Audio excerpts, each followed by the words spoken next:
Jefferson heard about the bloodshed in France during the Reign of Terror, he said that rather than see the revolution fail, I would have seen half the earth desolated. Were there but an Adam and Eve left in every country, left free, it would be better than as it now is. Jefferson predicted that the ball of liberty would roll around the globe. The hand rolling this ball would be, undoubtedly, the clenched fist of revolution. Dr. James Billington, the Librarian of Congress, is pictured here beside First Lady Laura Bush. According to Dr. Billington, it was the Bavarian Illuminati that put the fire in the minds of men and compelled them toward a global revolution to change the world. That this By our efforts, we have lit a fire as well, a fire in the minds of men. It warms those who feel its power. It burns those who fight its progress. And one day, this untamed fire of freedom will reach the darkest corners of our world. In this book, he features. According to Pythagoras, the inverted pentagram symbolized the 5 chambers of Tartarus, one of the Greek words for hell. But the Pythagoreans believed descending into this underworld led one to a path of higher wisdom, hence the symbolism of Dante's Inferno, in which Dante descends into hell so that he can later enter into paradise. The Pythagoreans also believed that from this 5-chambered Tartarus came the world's demon or evil spirit. Is used extensively in black magic. The star may be broken at one point by not permitting the converging lines to touch. It may be inverted by having 1 point down and 2 up. When used in black magic, the pentagram is called the sign of the cloven hoof, or the footprint of the devil, in which he mentions a partial pentagram in the dialogue between Faust and Mephistopheles, the devil whom he has conjured. Mephistopheles says, "Let me go up. I cannot go away. A little hindrance bids me stay." To which Faust replies, "The pentagram? That's in your way? You son of hell, explain to me, if that stays you, how came you in today?" To which Mephistopheles says, "Observe it closely. It is not well made. One angle on the outer side of it is just a little open, as you see." While Goethe published his first edition of Faust in 1790, it was between 1791 and 1792 that Pierre L'Enfant drew up the initial street design for Washington, D.C.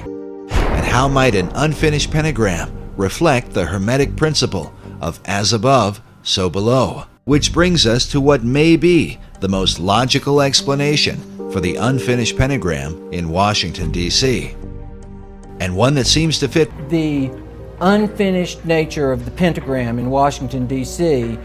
bears a resemblance to the unfinished pentagram design that is seen in the motion of Venus. The cycles of Venus rotating around the sun happen over an 8-year period, during which Venus hits 5 points in the heavens, which form the outline of a pentagram.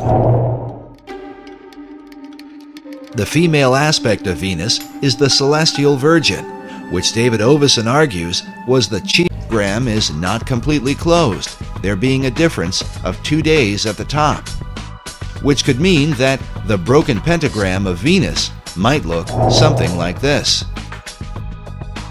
There are always multiple levels, up to 7 different levels of interpretation. One interpretation of the pentagram is given by the Thelemic Order of the Golden Dawn, which says that the pentagram is itself a perfect geometric symbol of the perfected man.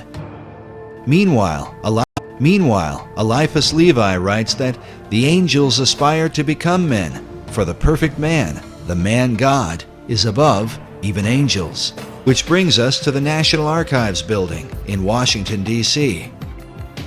The building itself is surrounded by 72 massive columns. The number 72 is said to represent the most arcane figure in numerology. The reasons for this vary. The heart of man beats 72 times per minute. The sun drops back against the zodiac every 72 years. The pyramid on the dollar bill was designed with 72 stones. 7 plus 2 equals 9, which, in the occult, is the number of finality. And 9 is considered a reverse 6, which is said to be the number of the perfect man.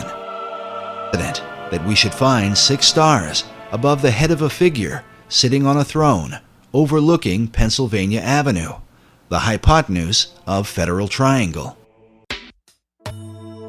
Beneath him on either side, figures of a male and a female. In between. Lee Hall wrote about America's assignment with destiny, while FDR spoke of her rendezvous with destiny. Is it any wonder, then, to the National Archives, the figure on a throne overlooking Pennsylvania Avenue is named Destiny? Is it any wonder, then, that according to the National Archives, named Destiny? Could this be a picture of the Masonic Christ?